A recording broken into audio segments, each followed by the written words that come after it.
Magandang araw at ito po ang Iparas kay Paras. Ako po si Eli Saludar.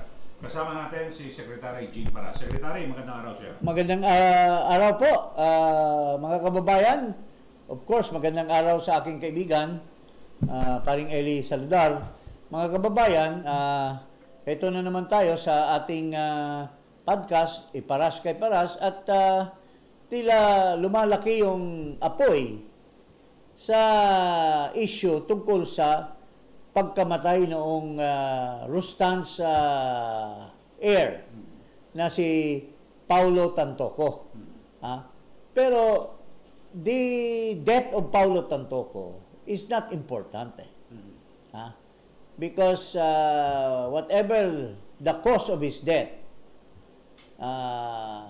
is not of value to us, even if he's a Filipino. Kasi ang tao naman pag namamatay dahil sa isang aksidente, isang sakit o ano pa. Pero ito nagiging controversial lang ito dahil si Paulo Tantoco, there are allegations na nung siya'y namatay, nakasama daw, bago namatay, kasama daw ang ating unang ginang. Yes, tapos, Secretary Jing, merong mga lumabas na mga issue, police report, kung ano man, na ang sinasabi, tampered daw, pero at ngayon, tinukoy na po ng Malacanang, ito pong si dating spokesman, secretary, no? At yes, columnist ngayon, si Bobby Rigoberto Tiglao, na nagpakalat ng fake news. Pero, ang issue rito, ang tunay na issue rito ay yung sinasabi mo, importante, yung unang ginang, nasaan siya ng mga oras na yon. Yes. Noong sinasabing namatay, ito pong si Paulo Tantoco. But anything important also here, was there ever a police report? Kasi sinasabi ni Claire Castro na yung police report daw ay tampered. Wala namang police report na lumabas. Kasi ang nakita natin doon sa nilabas na kumakalat sa social media is not really a police report. In fact, ano yun medical, isang sagot sa isang sulat, isang liham ng isang tao addressed to the examiner or coroner. At sumagot sila na hindi pwede kaming magbigay ng detalya tungkol sa pangyayari. Although doon sa report na yan or letter na yan, sinabi na however, may namamatay. At siya ay sinatuluhan ng Beverly Hills Police Department. At he was proclaimed dead. Yun ang liham lang ito. Walang isang tao na makapagsabi na naglabas ng police report. So, kung sabihin ni Claire Castro na ay fake news yan, or sabihin ni Tiglao na ito yan, or sabihin ng mga vloggers, all of them has to prove na may official na police report. Ano talaga? May totoo ba nilabas na police report? Pero nagsalita na kasi itong lokalit dyan sa Malacanang, nag-aakusa na fake daw, sinasite niya yung police report. Wala namang police report talagang nilabas ang Beverly Hills Police Department. Sinagot siya ngayon ni Bobby Tiglao. Kasi ang tinukoy niyang fake news na nilabas, yun daw yung galing sa Manila Times na sa column ni Bobby Tiglao. At tinanong ngayon ni Bobby Tiglao, the issue there is whether or not mayroong tinamper or wala. Ang issue na mayroong ikangay importansya para sa taong bayan ay saan ba ang asawa ng presidente ng Pilipinas sa mga panahon na nangyayari itong kamatayan, na there is an allegation na namatay dahil sa overdose ng cocaine. Yun, paring Eli, anong tingin mo diyan? Kasi nabasa mo yung pinapaliwanag ni Mr. Bubi Tiglao, isang very man of integrity na manunulat sa Manila Times. So ang kanyang argumento ay dapat ipaliwanag kung nasaan na mga oras na iyon ang First Lady. Siguro ipakita muna natin yung video muna ni Claire Castro na kanyang tahasang sinasabi na fake news.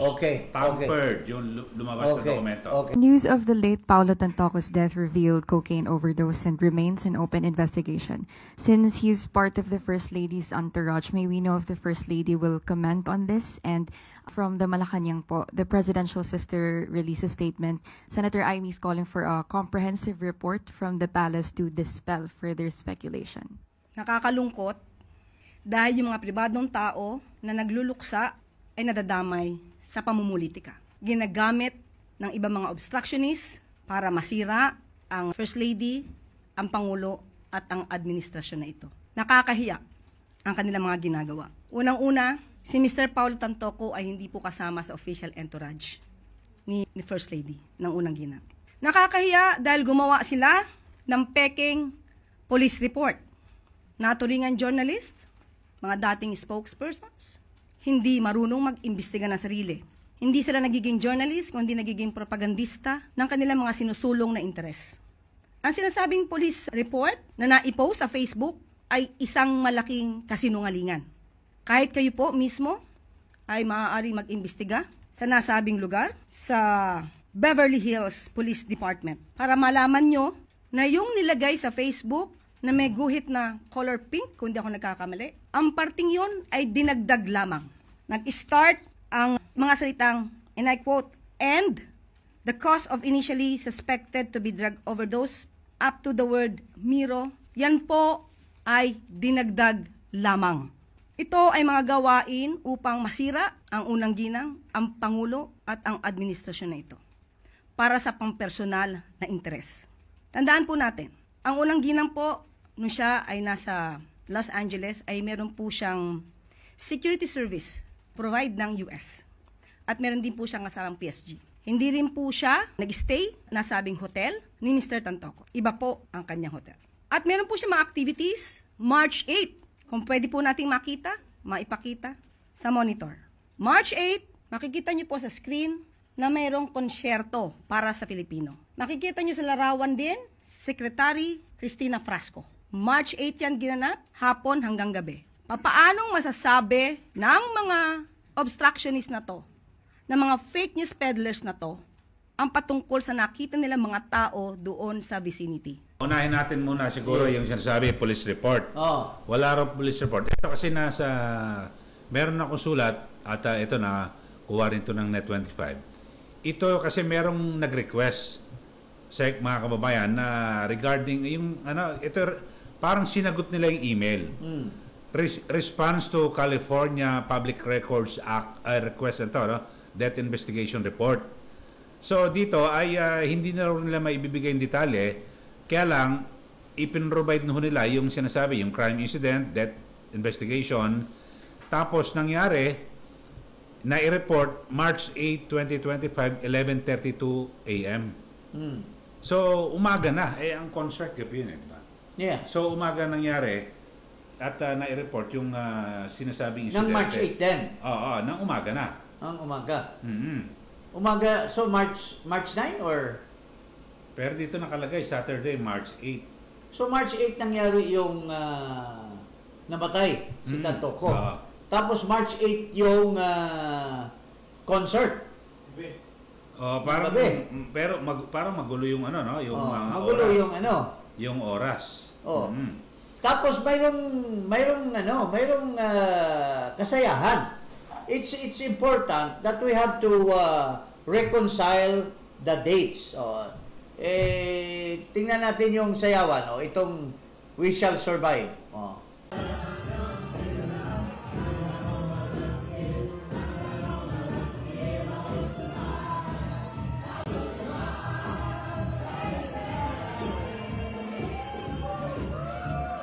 Alam mo, importante kasi na ito, sigurado na nandyan yung unang ginang. Nasa Amerika. Nasa Amerika nung gabi na yan kasi nakipagsayawan Ang kasayawan niya, yung isang crony na anak ni Andrew Tan, yung Kevin Tan, na sip-sip ng sip-sip sa unang ginang. Nung kampanya pa lang, nakikita ko na yan na panay tabi sa unang ginang. Kampanya pa lang nung eleksyon ni Marcos pagkapangulo. So, isa sa mga matinding crony yan. Pero dito, mapapatunayan na talagang nagsasayawan sila. Tapos doon sa event na yan, may kumakanta. Hindi natin alam kung sinong kumakanta. Pwede mo bang i-focus yan? Ayan. Sino ba yan kumakanta? Oo. Di ba yung singer naman siguro yan? Si ano yata yan, singer or whoever, no? Stop. Ayan, yun yung Kevin Tan. Ito, sino ba ito? Yung nagkumukuha ng picture. Ayan Claire Castro. Isama mo ito sa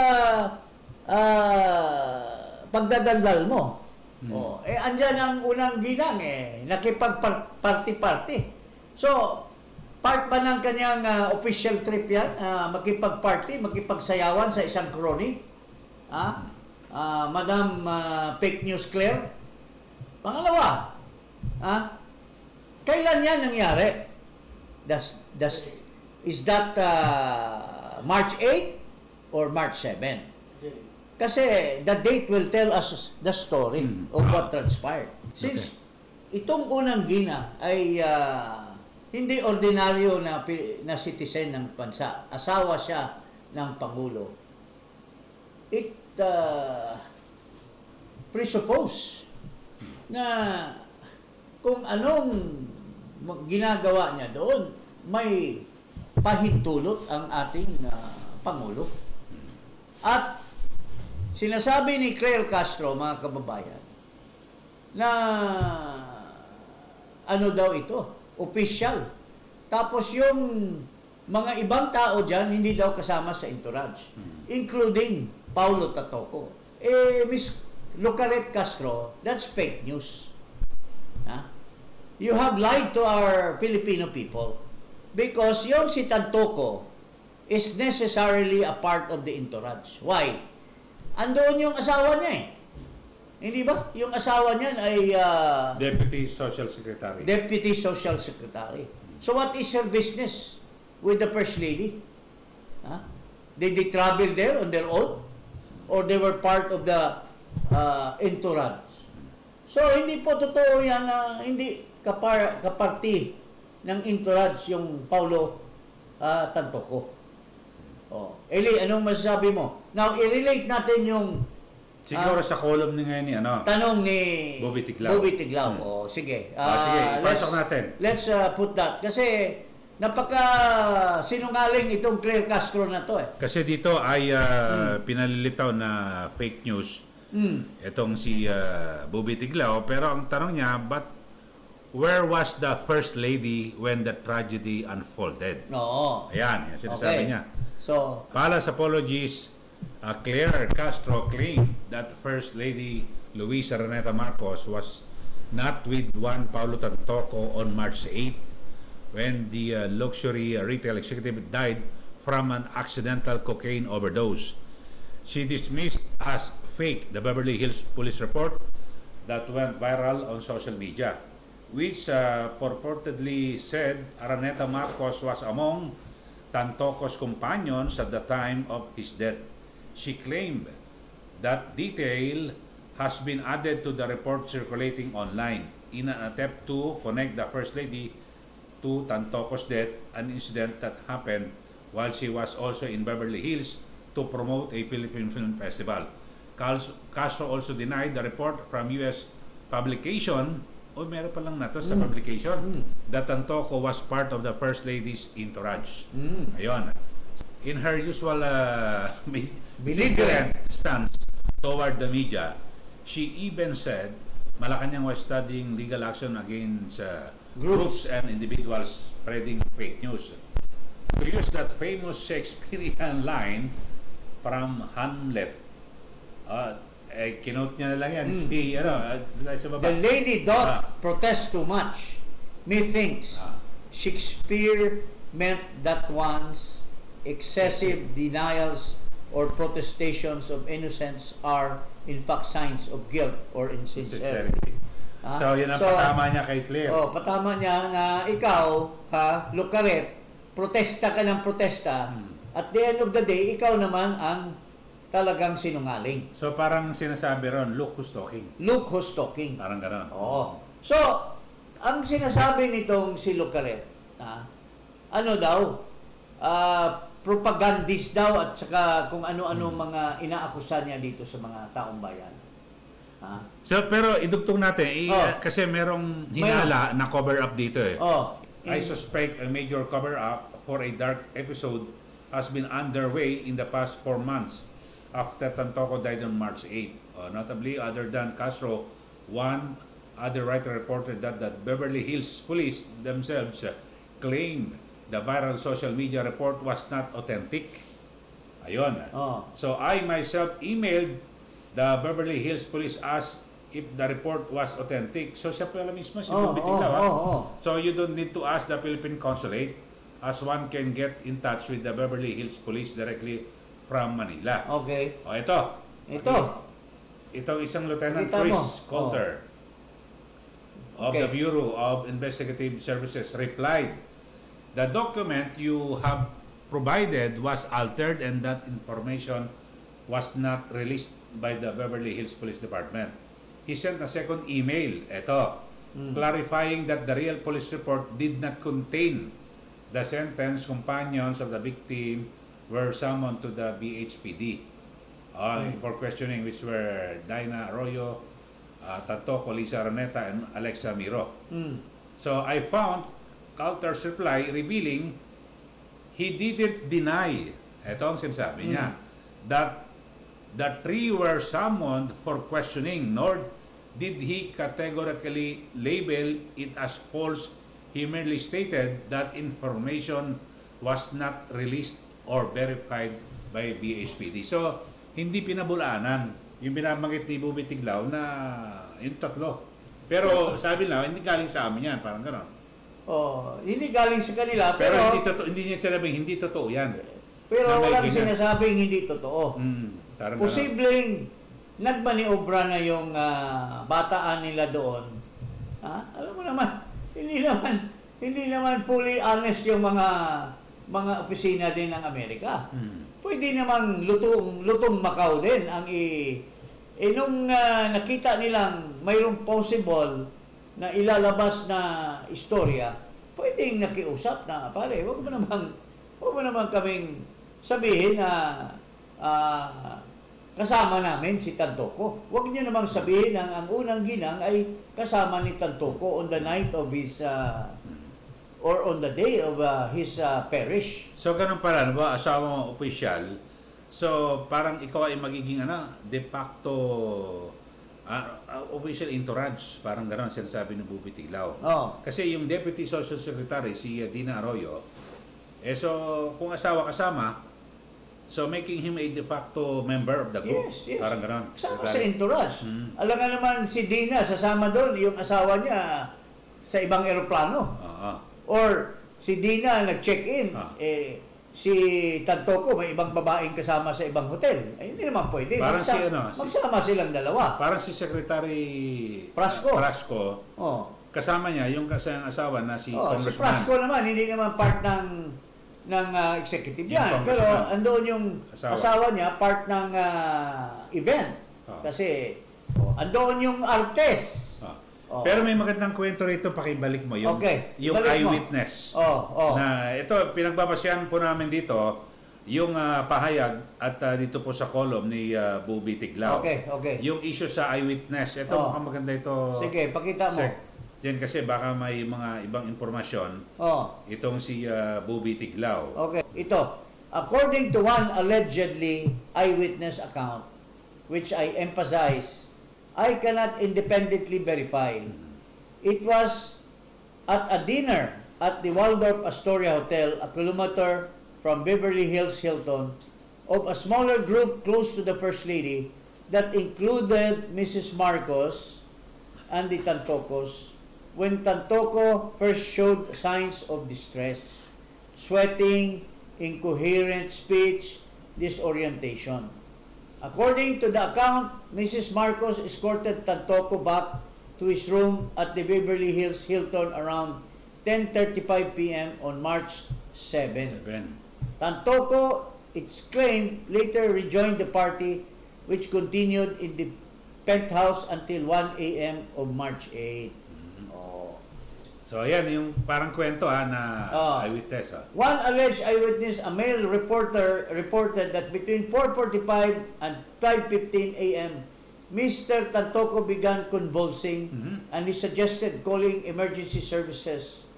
Since I cannot verify this account, I cannot report Mrs. Marcos' response, which would be highly controversial.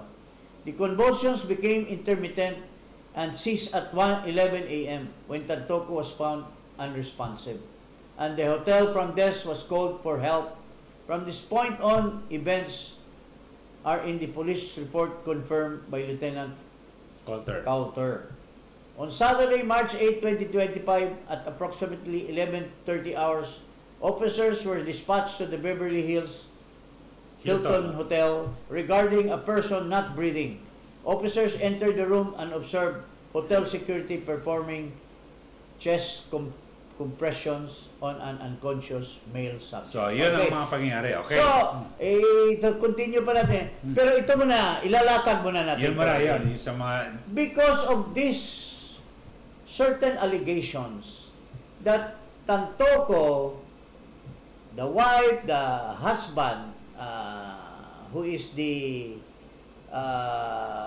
dead person, had interaction with the First Lady. Nag-dinner sila. Sinamahan. So, in this particular rumor or allegation, it's positive.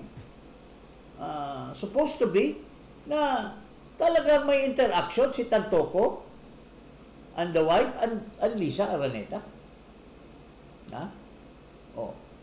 Kaya na ang ating butihing senador, Amy Marcos, gusto niyang mapresenta ang detalya. Because, bakit naman kailangan mapresenta? Because this involves not an ordinary person. This is public interest, paring Eli. Public interest demands that the First Lady, who is the husband of the President, and are being accused or are being rumored to have something illegal or offense, allegedly. This must be clear to the public. Otherwise, this is a pain in the neck that the President will have to suffer. Magiging pabigat ito sa ating Pangulo. Kaya nga ngayon, apektado si Marcos. Anong effect? Hindi niya sinasama ngayon itong babae. Ay, pupunta nga pala si Pangulong Marcos sa July 20 pupunta sa US. Bakit hindi isasama itong babae? According to the announcement that Marcos will travel to the United States, purportedly daw, makipagkita si Trump, pero wala akong balita. Wala akong naririnig. I have also some friends there in the grapevine na pakulo lang daw ito ng Ambassador Romualdez na who is so desperate na ipakita sa buong Pilipinas na si Trump ang may gustong papuntahin si Marcos Jr. Pero sa pagka-busy ni Trump I would not kowtow to the idea that it's really Trump that is all out to invite Marcos. Because Trump is deluged with so many events. Yung governance lang niya sa bansa, yung sa mga illegal aliens, yung skirmish niya with the judges from the court, itong kay Epstein na event. There are so many things na fill the hands of the President of the United States. So why all of a sudden he would want to meet this guy, an obscure country like the Philippines? I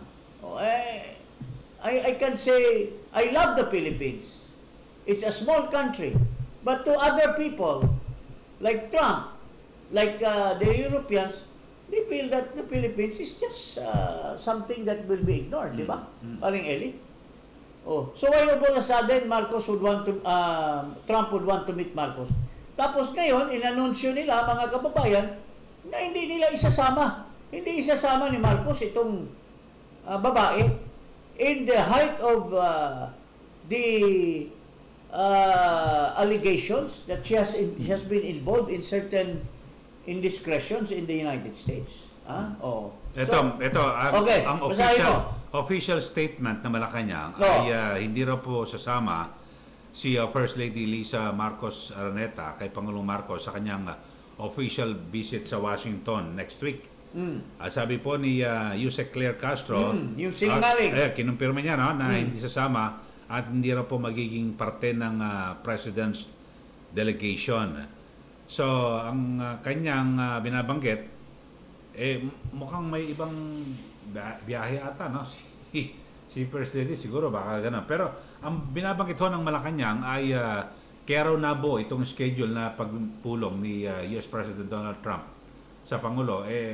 Ang naunang na-announce na ito, mukhang si yung Secretary of State Rubio sa Kuala Lumpur, Malaysia. So, ano natin kung anong mangyayari ho dyan, dyan po sa issue ito. Pero, siyempre, marami nagtataka, bakit hindi sabi kasama? Sabi siguro ni State Secretary Rubio, Sir, pagbigyan mo na ito si kulit ng kulit, ito si Marcos gusto talagang makipagkita sa iyo kasi alam mo, yung bansa niya magulo Gusto lang yata niyang gamitin ka para kunyari makipag-picture taking sa iyo na sumusuporta ka sa kanya para yung kanyang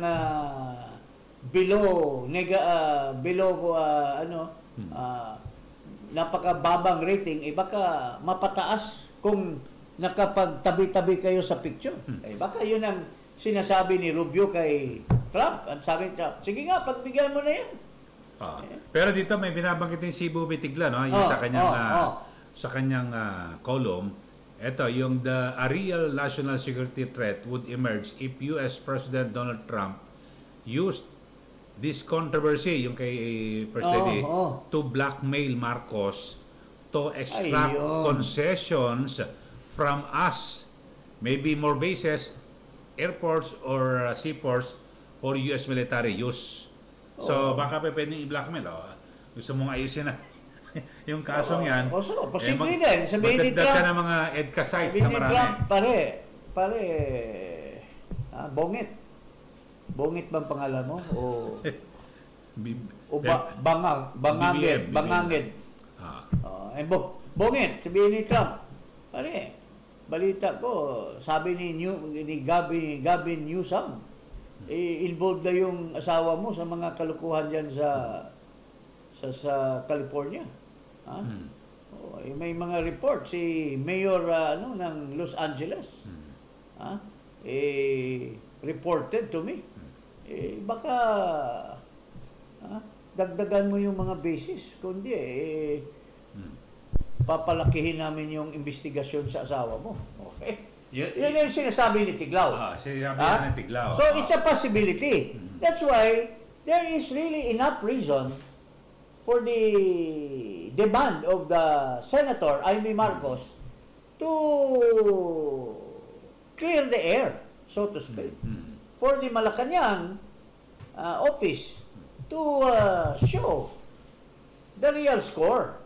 Pero Otherwise, the whole Filipino nation will just be surprised na mayroon na naman bagong maniobra si Marcos, i-expand yung EDCA, ipapadating yung mga ICBM or anumang mga exocet na mga arms dyan, at mabigla na lang at mapapadamay pa ang mga Pilipino sa gera. So, yun ang abangan natin pagbalik sa US. Oo. Pag nagdagdag ng mga EDCA sites, tama yung sinasabi ni Tiglaw. Tama yung sinasabi. Or baka may mga iba pang sikreto. Kasi pwede Na na sabihin, mga kasi concession, sinabi na ni Pete Hegseth pare, bili kayo ng mga armas. Ito namang Maltesian. The Man from Malta. Dati kasi The Man from mayroong James Bond na The Man from ito naman The Man from Malta. Gustong bumili ng mga hardware sa Amerika ng mga second hand. Malaking deal siguro dyan, pare. Ano masasabi mo, Eli? Pag mga ganyan deal, alam mo naman, parang negosyo yan Negosyo. Pag may negosyo, may kikita. Sa panahon ni Duterte, mga brand new yung mga binibili, yung mga frigate, yung mga bakit itong panahon ni Marcos, when this guy from Malta is at the helm, bakit mga second hand ang bibilhin? Malaki ba ang dyan? Negosyante daw ito baka may investment ito si Gibo sa Malta. Kung may investment yan doon, we are captured. We are captured by the Maltesians ba? Ano ba? Sige, pag kukuha ka na, ba? Pag naging citizen ka, kasi parang European siya, di ba? European Union. Siyempre, pag mag-i-invest ka ron, baka makabili ka ng property, di ba? Bago ka maging residente, di ba? Mayroon din yung tinatawag nilang Golden Visa. Okay. This is prevalent in Portugal, in Greece, now in Spain. Na bibili ka ng condominium or bibili ka ng bahay. Basta kung anong property doon. You can get parang residence, permanent residency, hindi citizenship. Pero kung citizenship, binigyan ka ng passport, it's not golden visa. It's really you put your big amount of money in exchange for citizenship and you get a Maltese passport. So iba ito may ano ba yung parang exit plan kaya pag may mga gano'n? Baka exit plan. Pag nagkagawa rito, pwede kasi pinapahamak niya ang bansa natin sa Amerika. Pinapahamak niya. Gusto niya magkagera yung China at Amerika. Kaya panay niya sa Lithuania. O sa mga ibang bansa daw para magkaroon tayo ng exchange of arm support for each other, di ba? Pero sinasabi niya, smear campaign daw yan, sabi ni Secretary Gibo. Bukod sa fake news, paninira o smear campaign lang. Ano nagiging smear campaign? Smear campaign yan kung hindi totoo na naging Maltese citizen siya. Pero if it's true, that he became a Maltese... Inamin niya naman pero nirenounce niya na raw bago mag 2022 elections. Yeah, but can you change the minds of the Filipino to doubt? Smear campaign ba yan ng mga ibang Pilipino mag-doubt sa loyalty ng isang tao na hindi na pure Pilipino dahil minsan niyang tinatwa ang pagka-Pilipino. Tinuwang mo na yung Filipino citizenship mo nagkaroon ka ng hati ng katawan mo naging Maltese citizen, naging Pilipino. So hindi yan smear campaign. Doubtful lang ang mga Pilipino, lalo na Secretary of National Defense ka, paring Gibo. You cannot prevent any Tom, Dick, and Harry Filipino na masabihin na baka sa puso niya mayroong 1/4 or 1/3 pa na Maltese loyalty. Can you prevent any Filipino?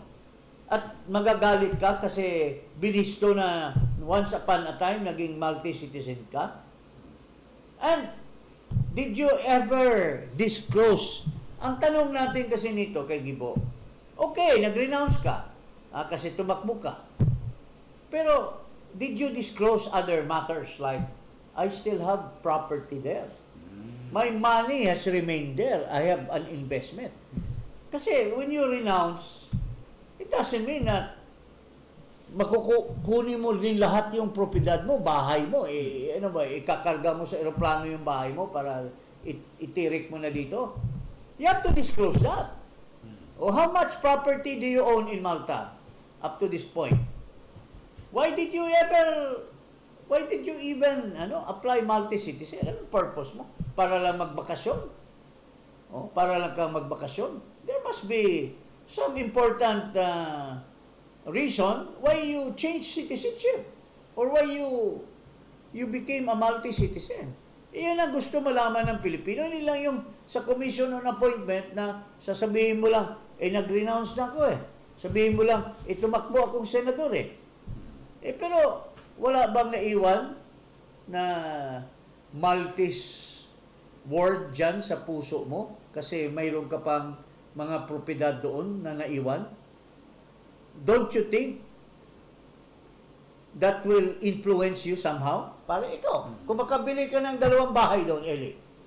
Hindi mo naman agad may bibenta yan. Or pwede mong... Alam mo, naku, ma-appoint pala ako ron. I-renounce ko muna. Pagkatapos ng kanyang termino na to, pwede ba ulit bumalik? Pwede.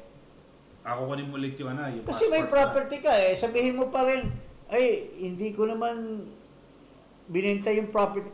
Pare, why, in the first place, why are you going there? Because you have to make some investment. And you're not stupid. This guy, Gibo, is a komersyante ito. Hindi ka naman pupunta doon, mag-invest ka, hindi kumikita yung investment mo. Even while you are the DND secretary, kung hindi mo i-disclose, the presumption is may property ka doon, kumikita yung property mo, you're earning money from Malta. Siguro ma-check din natin, pwede kaya yung sa kanyang salin. Yung salin niya. Si Corona, they impeach him for certain property. Kailangan lang na, alam mo, wala po kaming personal against you, paring Libo. Palong-palo kami. Magkaibigan tayo sa Congress, matagal. Tayo nagpumirma ng impeachment kay Davide. We were side by side. Pero, this is something for the Filipino people that we are concerned about.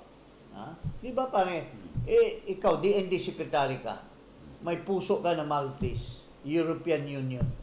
Kung magkagera, makisali ngayon ang halimbawa, ang China, may mga partners din sa European Union. Di ba?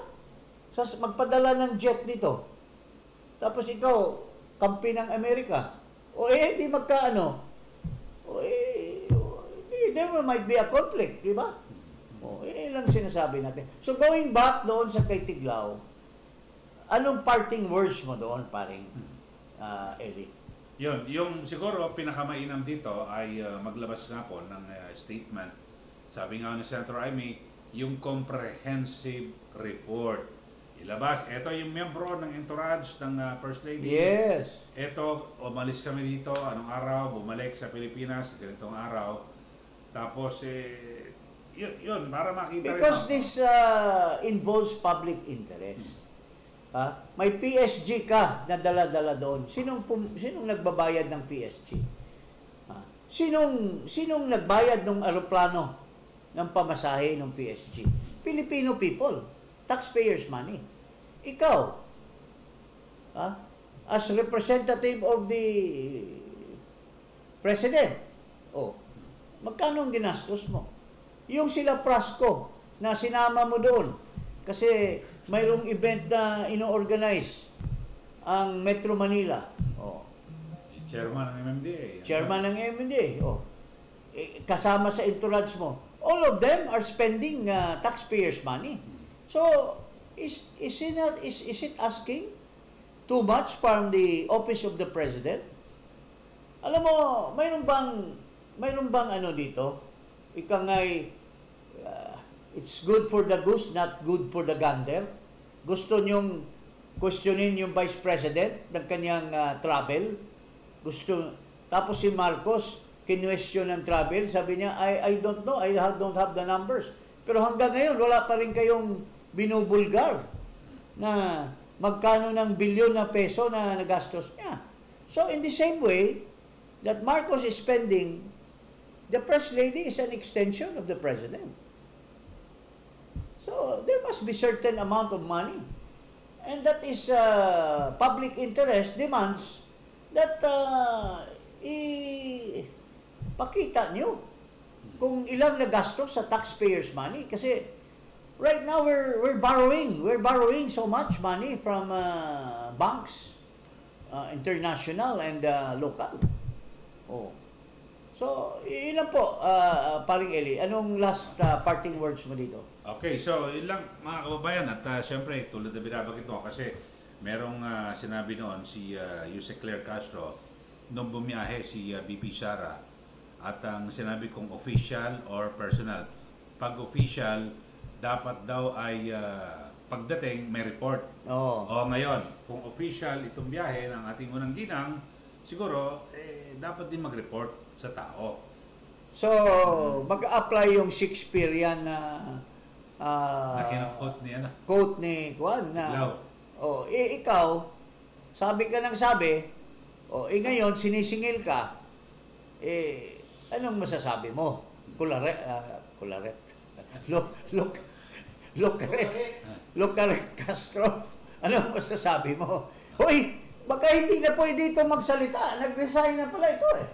Kasi tinanong siya ni Ted Filon, when are you going to... Right this minute, I am tendering my courtesy resignation. Courtesy resignation na naman eh. Courtesy. Hindi naman irrevocable. Hindi irrevocable. So, pero kung mayroon ka pa ring dignidad, pinaparesign ka, baski courtesy, parang hindi ka tipo ni Dave Gomez. Kasi, alam mo, kung talagang effective siya, Dave Gomez will say, Claire, accept ka sa courtesy resignation. Kasi bata ka ni Pangulo eh. Ngayon, ako ang bata ni Pangulo eh. Kaya kailangan mag-resign ka, courtesy resignation. Kasi I will decide whether you will stay longer to spread fake news or not. Alang ganun. Okay. Hoy, huwag po kalimutan na mag-subscribe dito po sa Iparas Kay Paras at i-click ang notification bell. Maraming salamat po. Ako po si Eli Saluda, Secretary. Magandang hapon po muli or magandang araw sa lahat ng mga Pilipino all over the world.